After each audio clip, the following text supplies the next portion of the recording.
genetic history is rewriting your future, and where we are redefining cardiac, cancer, and orthopedic care with world-class partners. Here, there's an emergency department designed just for kids and mental health.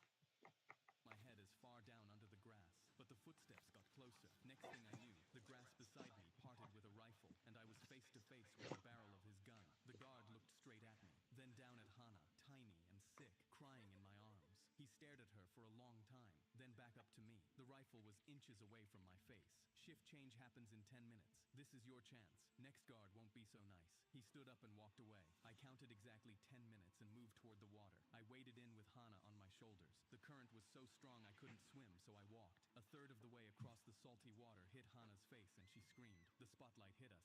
"Stop! Turn back or I will shoot!" A different guard yelled from the tower. I froze. Turning back meant labor camp. Keep going meant getting shot. The guard fired and the bullet hit the water 2 feet from me. But then I remembered. The river was international territory. China considered it an act of war if someone was unalived in it. The guard could threaten me, but that's it. I kept walking. The guard screamed, but his rifle never fired. I reached the Chinese shore and collapsed.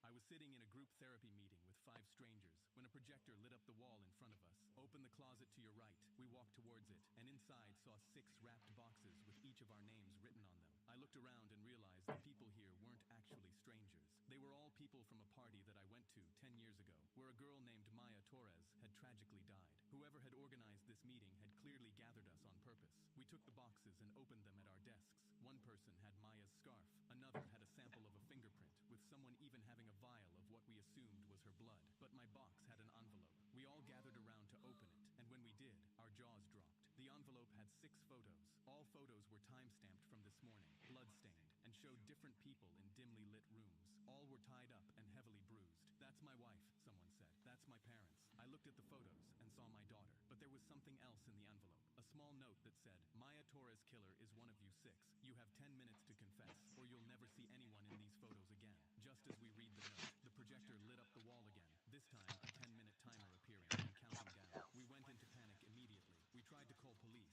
but the room had no signal. We started grilling each other about that night. But then Maya's ex-boyfriend, Chris, refused to say a thing. He said we all know Maya's death was an accident, and whoever organized this was bluffing, because if this was real, police would have arrested them. We all looked at him. We'd been suspecting him for years, but never had any proof. Police had even looked into him when Maya died, but then cleared him. 7 minutes were left, and we'd moved on to inspecting the items in the boxes to try piece it together. With 4 minutes to go, the violence started. Some punched Chris and pinned him to the ground, convinced it was him. With 2 minutes left, the wall lit up again, this time with 6 videos playing at once. The people from the photos were begging for their lives. And then with 60 seconds left, we heard a voice. "I did it!" Chris was curled in the corner. He said he pushed Maya into a river off a dock because she caught him cheating and was going to expose his affair. Just like that, the timer stopped and the door opened. Chris's mom walked in. She was sobbing. She told us that none of what we saw was real. All our loved ones were safe, and all the photos and videos were AI. She explained through tears the only reason she did this was because for years everyone blamed Chris for Maya's death,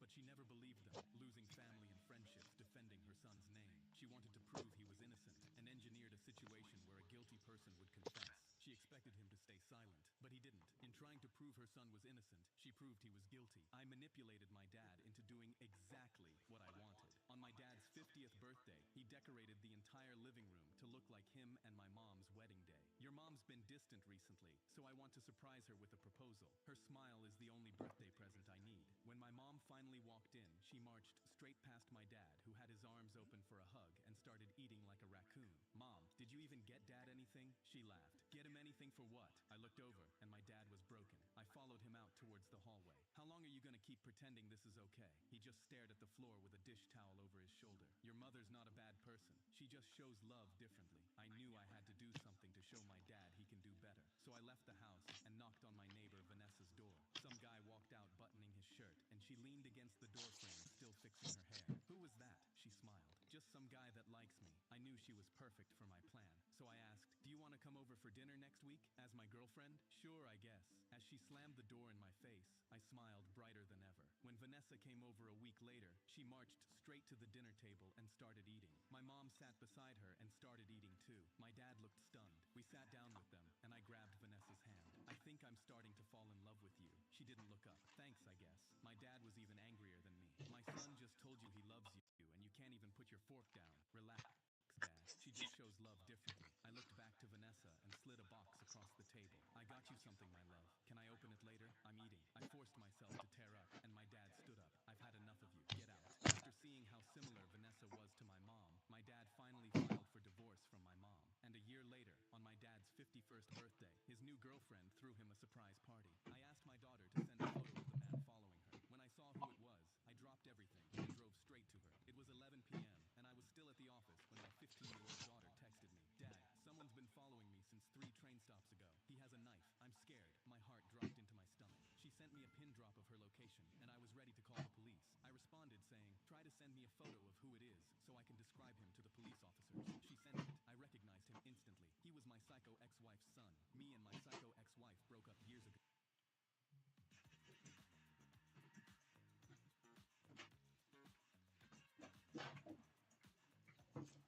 Hi,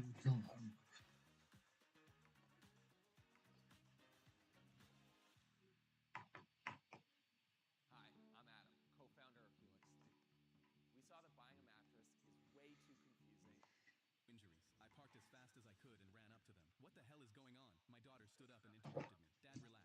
It's okay. He just needed to find us." I sat down on the steps and looked at my ex-wife's son. He wouldn't make eye contact with me. He was way too skinny, wearing a jacket even though his hands were trembling. "Why were you following her? And why the F did you have a knife?" I asked, unable to hide my anger. His voice was barely above a whisper. "Because I didn't know how else to find you. The knife was just to keep myself safe because I hate the city. I'm sorry for scaring you, sir." He was so fragile that my guard immediately dropped. He turned to my daughter like he was looking for her approval to continue talking, and she nodded silently. He spoke. "My mom is crazy," he started, and I laughed because I knew he was right. But then he continued. "She hits me all the time, with whatever she can find. I've tried to get help, but she hits herself too, and she threatens to tell people that the..."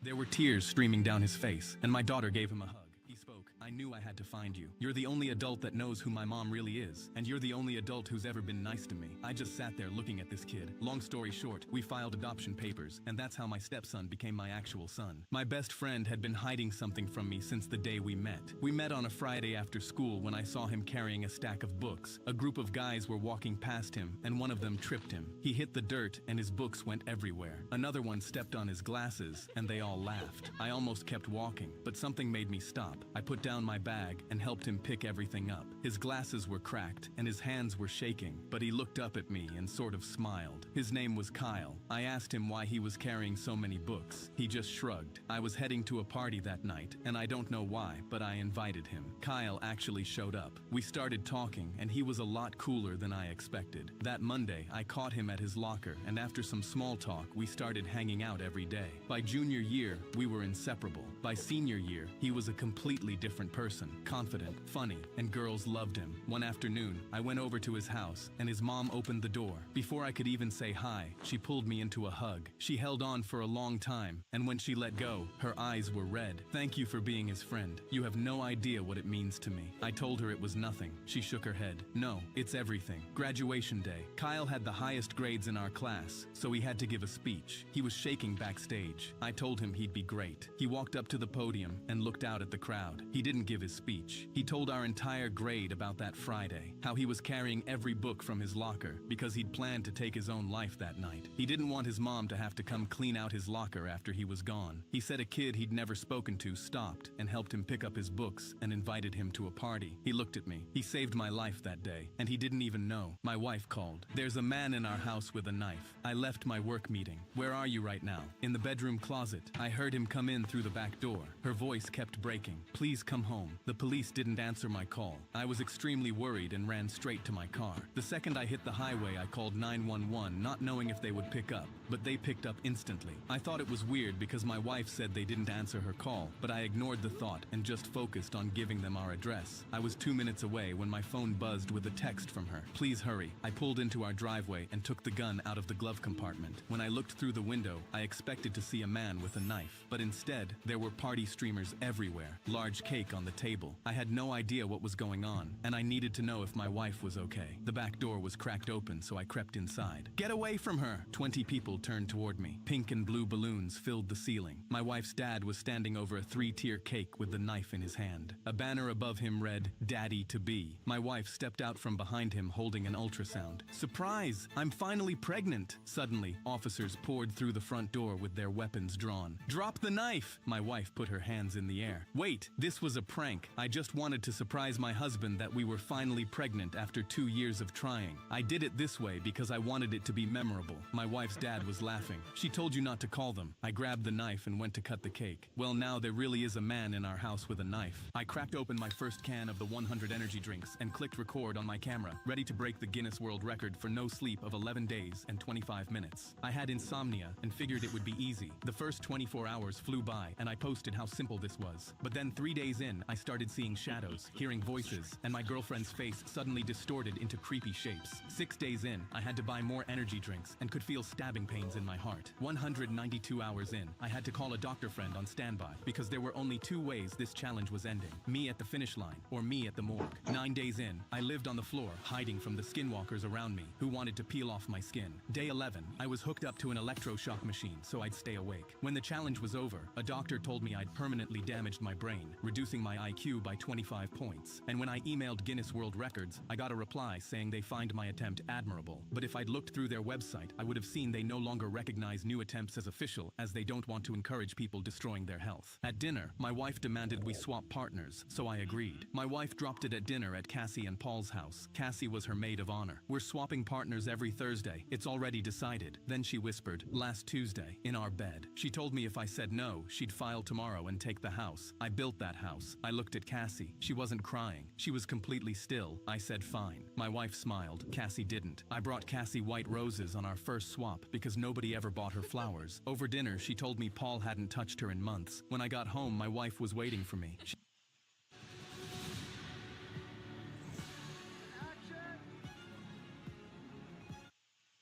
It all started 50 years ago with a single truck and a deep commitment to meet the needs of our community.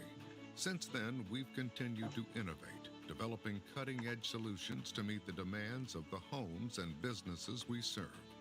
And you and threw her wine glass at the wall. On her way out the next swap, my wife said Paul actually knows how to keep things exciting. Cassie broke down in my car that night saying she'd known something was wrong for a year. My wife kept pushing. She walked in wearing a necklace Paul bought her and told me Thursdays aren't enough anymore. At her parents' house, her mom smelled cologne on my wife before she even sat down. I told them we're swapping partners, and it was my wife's idea. She started asking what Cassie and I did, and I told her we talked. She went quiet. Cassie's birthday came and Paul didn't show. I told her she deserved someone who remembered. Cassie held on to me, and across the room my wife watched. She didn't go to Paul's that night. My wife is pacing the kitchen saying she's ending this today. I slide my phone across the table. Screenshots. Texts between her and Paul going back 4 months. Messages where she called me boring and laughed at Paul calling Cassie pathetic. I tell her Cassie sent them the first swap. I tell her Cassie waited for her to say something, and she never did. My wife grabs her phone and dials Cassie. Nothing. Tries Paul. Voicemail. She runs to the window, and Paul's driveway is empty. I tell her Cassie showed him everything last night. She starts pulling at her hair, saying she'll go to Cassie's house right now. I tell her Cassie changed her locks yesterday. My wife grabs the counter, telling me I can't do this to her. I set the divorce papers on the table. You told me it was already decided. So is this. My daughter was waving at a grown man across the daycare parking lot, and he was smiling back at her. But the second he noticed me, he pulled his jacket over his face and cut through the side exit. I crouched down and asked who that was, and she put her finger to her lips. That's my secret buddy.